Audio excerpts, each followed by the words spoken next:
It started without warning.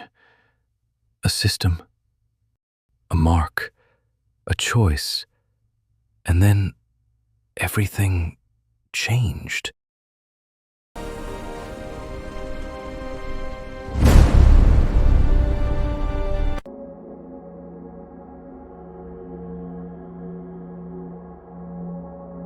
We're living in a world where everything is becoming connected, faster, smarter, more efficient.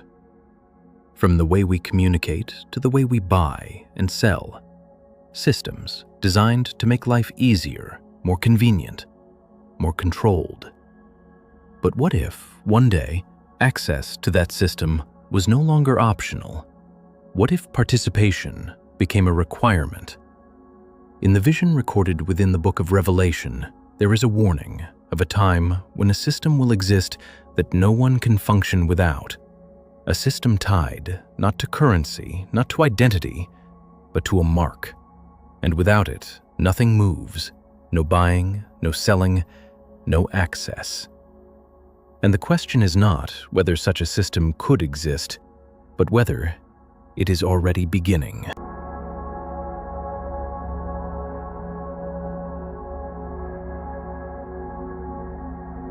It started like any normal day. No warnings, no signs, just routine. A simple transaction that should have taken seconds, but something didn't go through. At first, it didn't seem important. Systems fail sometimes, cards get declined, connections drop. It happens. But this felt different. Not delayed, not interrupted, just refused. No explanation, no alternative, just a message, clear, final, access denied. And in that moment, something changed. Not around him, but within the system itself. Because what seemed like a small error was actually the first sign that access was no longer guaranteed.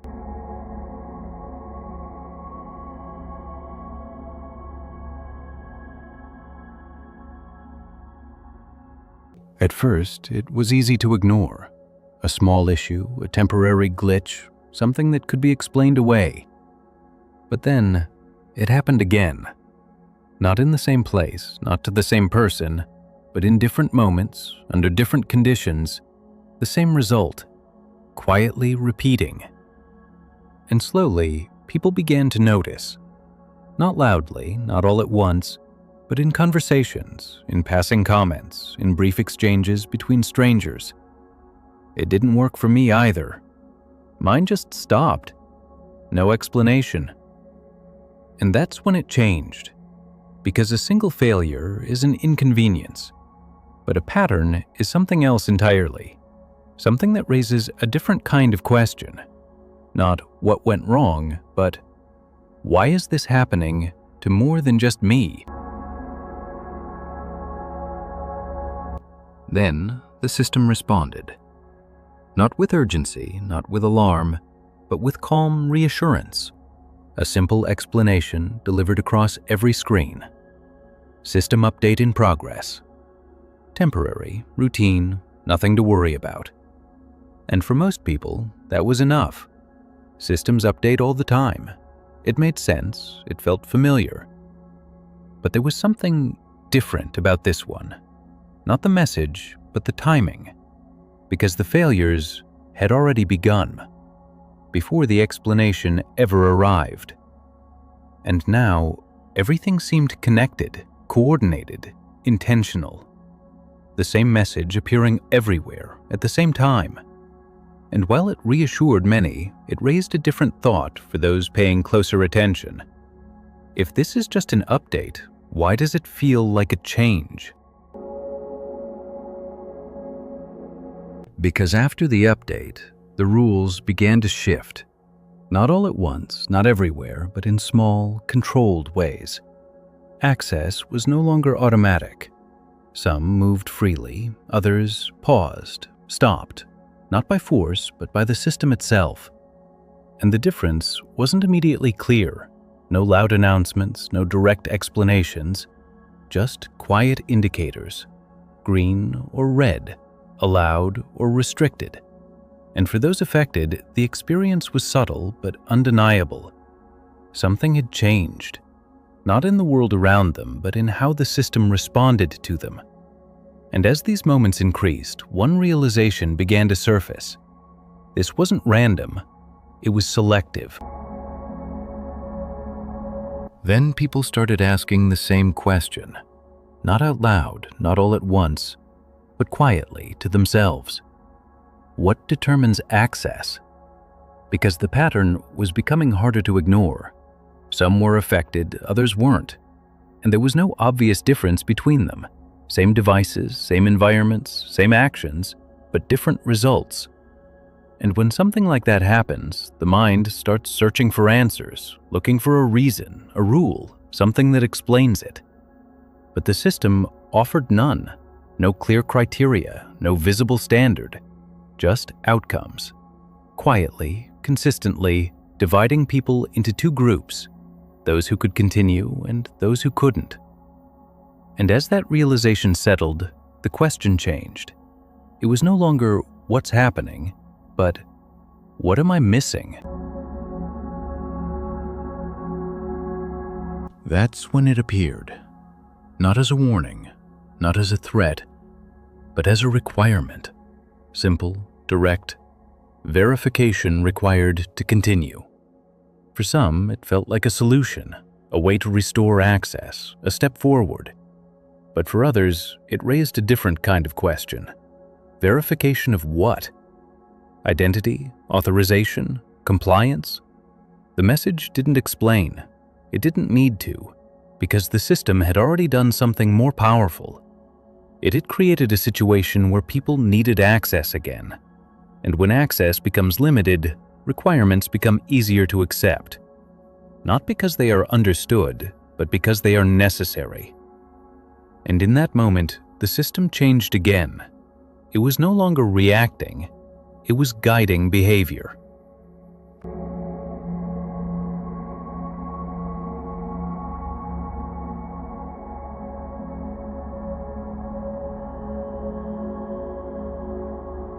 And for many, the decision felt simple. Not because they fully understood it, but because they needed to move forward. Access had become limited, options fewer, and the solution was right in front of them. Clear, immediate, effective. So they stepped forward, not forced, not pressured, just choosing what made sense. A quick process, a simple interaction. And just like that, access was restored. Things worked again, smoothly, seamlessly, as if nothing had ever changed. And that's what made it so easy to accept. Because when something solves a problem, it rarely feels like a risk. It feels like progress. And one by one, more people followed. Not out of fear, but out of necessity. And eventually, it no longer felt like a choice. It felt normal.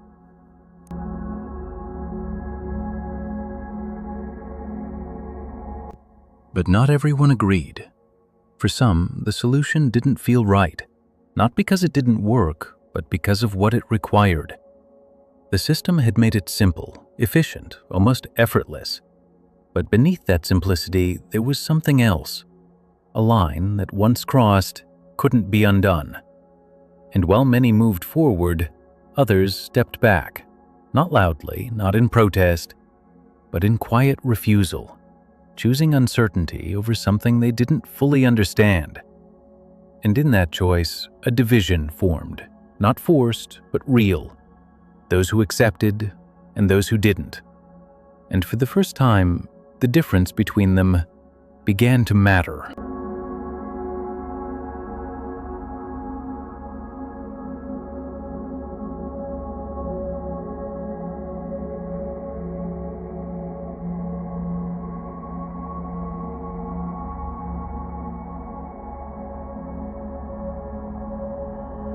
At first, the difference seemed manageable. Nothing dramatic, nothing immediate, just small changes in everyday moments. Things that used to be simple now required adjustment. Not everything was unavailable, but not everything was accessible either. And over time, those small limitations began to add up, quietly shaping daily life, without announcement, without force, just conditions. And for those who had refused, the impact was subtle but constant, a reminder that the system had changed, and they were no longer fully part of it. Because access was no longer universal, it was conditional, and the cost of that condition was becoming clearer with every passing day.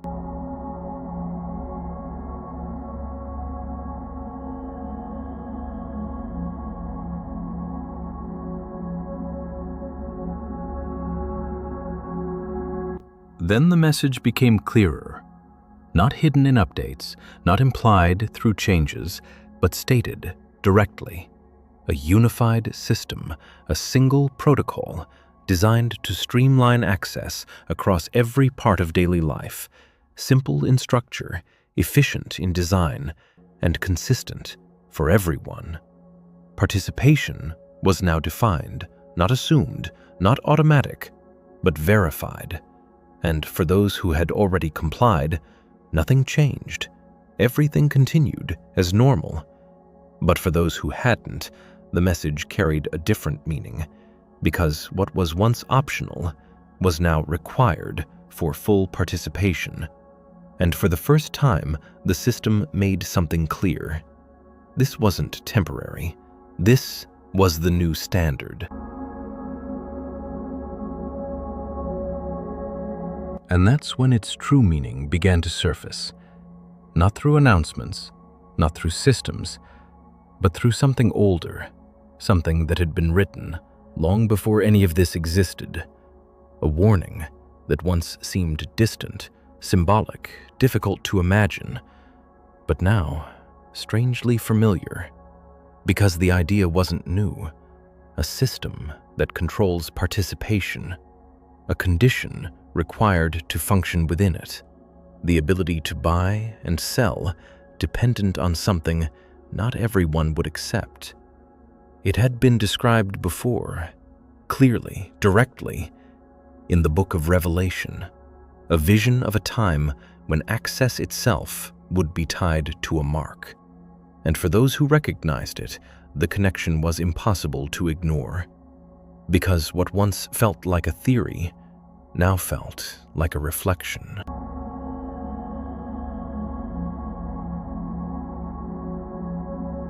But even then, many still didn't see it that way, because not everyone looks at the same situation and sees the same meaning. For some, this was progress, a better system, more secure, more efficient, a natural step forward, nothing more. But for others, it felt different, not because of what it did, but because of what it required, the condition, the dependency, the quiet shift from choice to necessity. And as these two perspectives grew, the division deepened, not in distance, but in understanding, because the same system was now being seen in two completely different ways.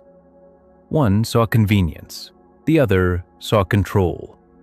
And between those two views, there was no easy middle ground. Then the system introduced something new, not a failure, not a restriction, but an upgrade, a step forward for those already inside it. And for many, it didn't feel unusual. Systems evolve, they improve, they expand. But this wasn't just an improvement, it was a condition tied to continued access. Those who had already complied were now being asked to go further, not because something had gone wrong, but because the system was moving forward, and staying within it meant moving with it, step by step, without pause, without question. Because in a system like this, standing still is no longer an option. You either continue or you fall behind.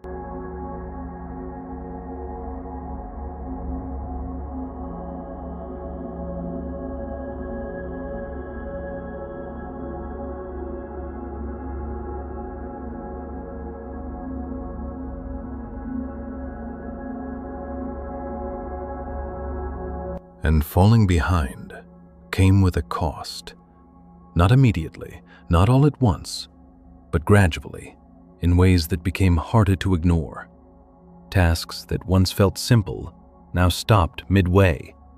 Processes left incomplete. Access quietly reduced. Not removed entirely, just enough to make progress difficult. And while others continued forward, adapting to each new step, those who paused began to feel it, the difference, the delay, the limitation.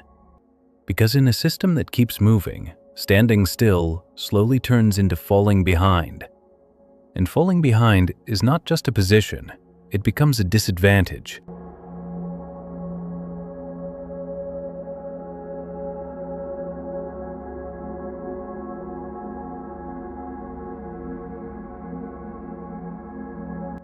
Then something unexpected happened.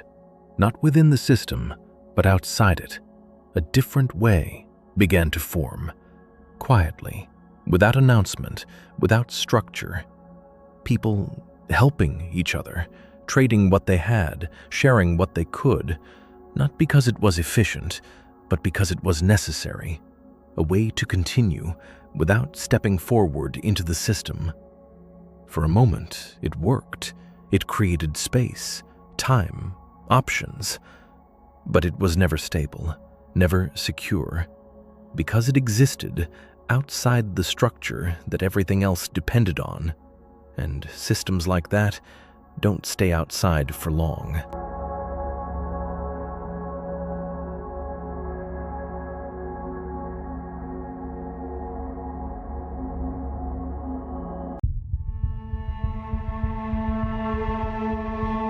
It didn't take long before the system noticed. Not through noise, not through disruption, but through patterns, small deviations, unusual activity, behavior that didn't align. Because systems like this are designed to observe, to track, to understand. And when something exists outside of it, it doesn't ignore it. It adapts, quietly identifying what doesn't belong. And once it does, it responds, not with force, but with adjustment, refining the boundaries, tightening the structure, closing the gaps, until what once worked no longer does.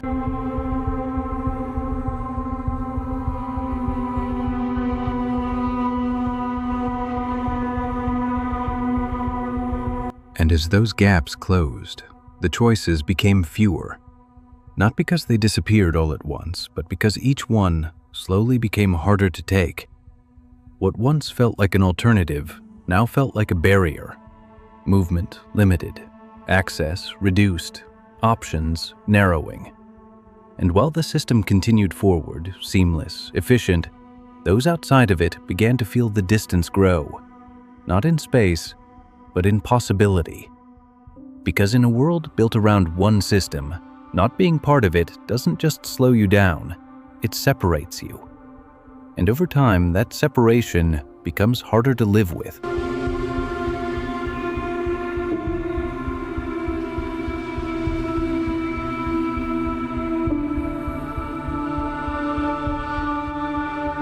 That's when the real pressure began. Not from others, not from the outside, but from within the situation itself. Because the system had reached a point where waiting was no longer sustainable. The limitations had become constant, the barriers impossible to ignore, and the solution remained the same, clear, available, one decision away. But this time, it felt different, not like an option, but like a turning point. Because choosing now meant accepting everything that came with it, fully, completely.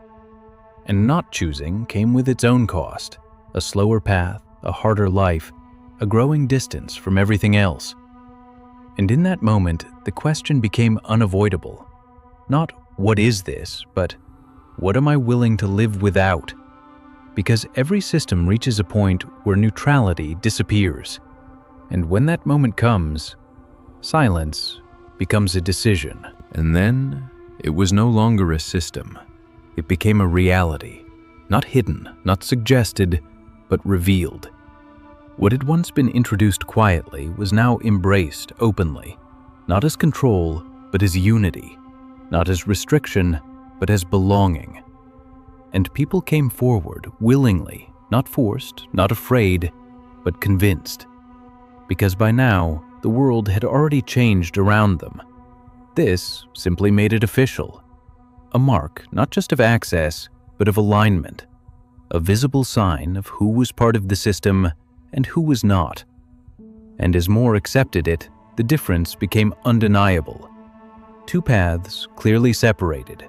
One structured, protected, unified. The other uncertain, exposed, and alone. And for those who refused, the world didn't just become difficult, it became hostile.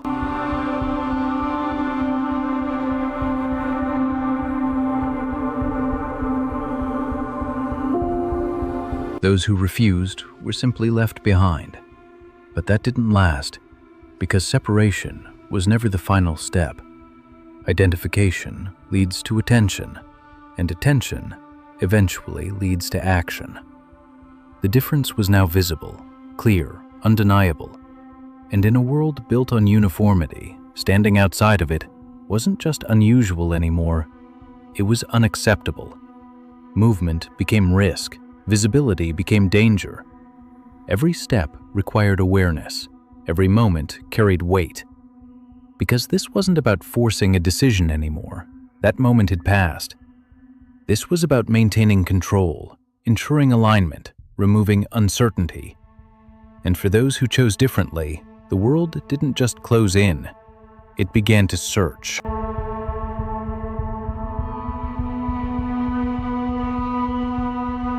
And when people are forced into the shadows, they don't just disappear. They find each other, quietly, carefully, drawn together by the same reality, the same choice, the same cost. What began as isolation slowly became connection. Small groups forming in hidden places, sharing what little they had, trusting without guarantees.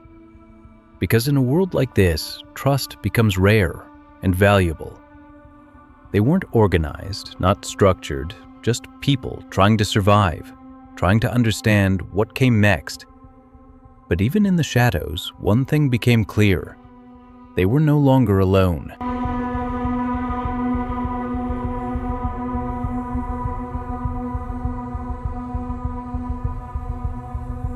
But even in the shadows, not everyone could be trusted, because pressure changes people. Fear reshapes decisions, and survival doesn't always follow the same path. What once felt like unity began to shift, small doubts turning into questions, questions turning into distance. Because in a world where everything is at stake, certainty becomes rare, and trust becomes fragile. All it takes is one moment, one decision, one compromise, and everything begins to fracture, not from the outside, but from within. And when that happens, the danger changes. It's no longer just about being found, it's about not knowing who might lead them to you.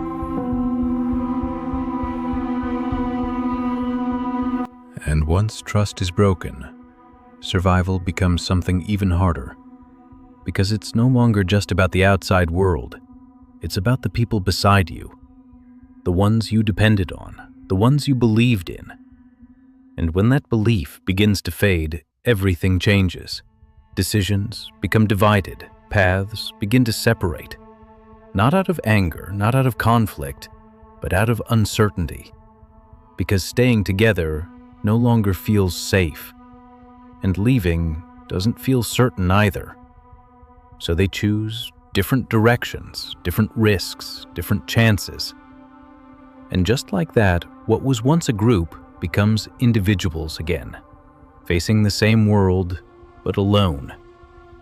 And in a world like this, being alone is where the real test begins.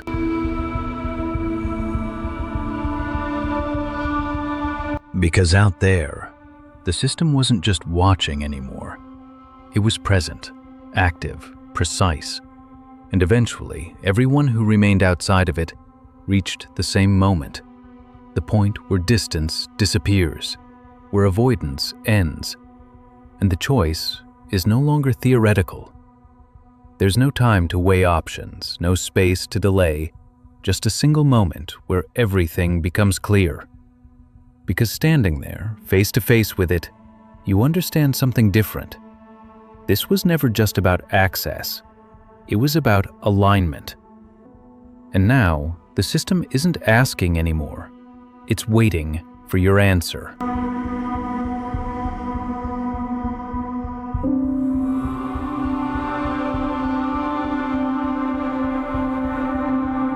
And in the end, everything leads here.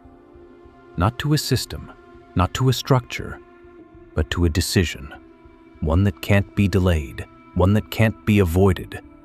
Because every path eventually narrows to a single moment, standing between what is known and what is uncertain, between comfort and conviction, between belonging and standing apart. And in that moment, nothing else matters. Not the system, not the pressure, not the consequences, only the choice. Because once it's made, there is no return, no undoing, no second path, just the direction you step into and everything that follows after it. And the truth is, no one else can make it for you.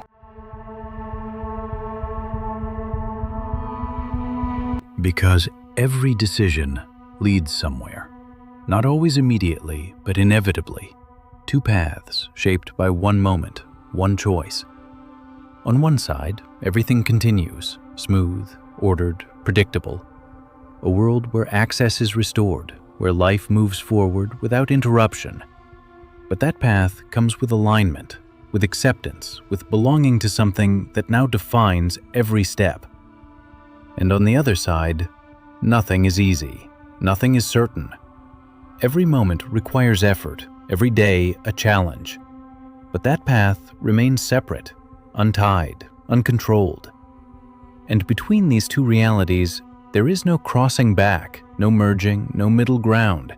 Just two outcomes unfolding side by side.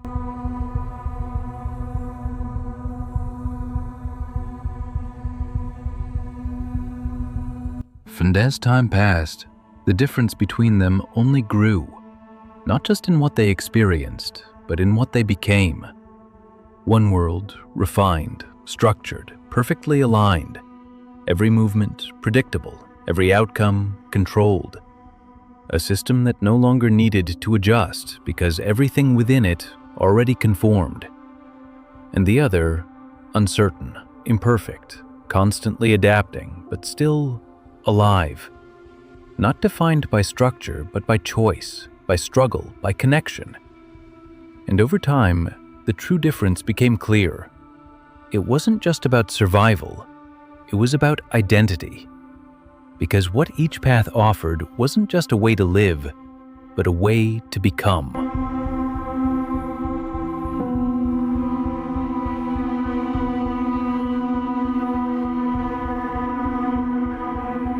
And in the end, after everything changes, after every system rises, after every choice is made, one question remains. Not about the world, not about the system, not even about the future, but about you. Because moments like these don't just shape history, they reveal identity, what you value, what you stand for, what you're willing to hold on to when everything else is taken away. Because in the end, the greatest pressure doesn't come from outside. It comes from the choice within. And when that moment comes, when everything is clear and the cost is real, the question is simple. Not what is happening, but who will you be when it does?